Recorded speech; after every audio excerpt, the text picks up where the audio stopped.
I am a 15-year-old girl who is also Christian, and I will be the first to tell you I do not support Trump.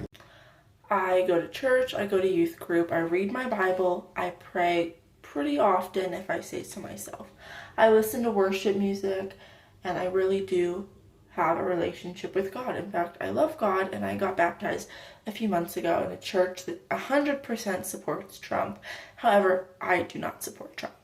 A lot of people probably think that I'm too young to have an opinion like this because I don't know anything about politics. However, I do know about human rights, and I do know about what God says, and I do know that us supporting Trump is not following what God says.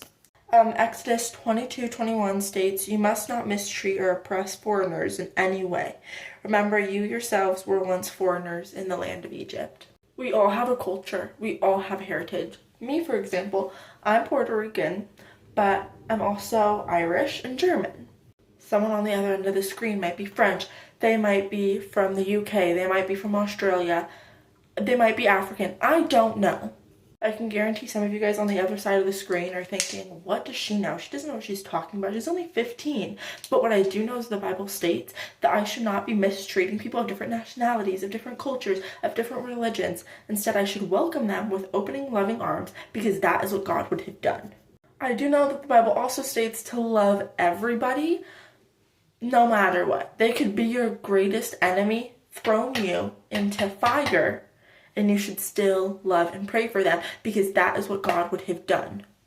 And may I remind some of you guys that Jesus was an immigrant.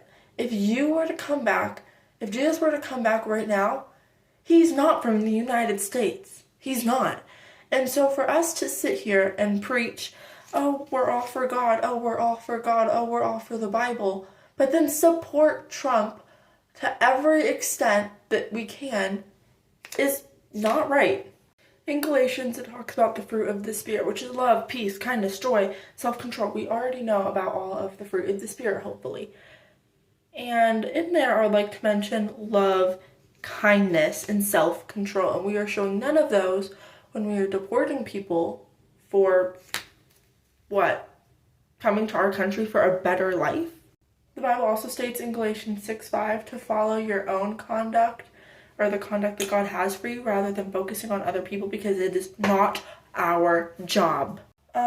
There's so many other topics that I want to cover that I agree or disagree with, because there's just so much going on.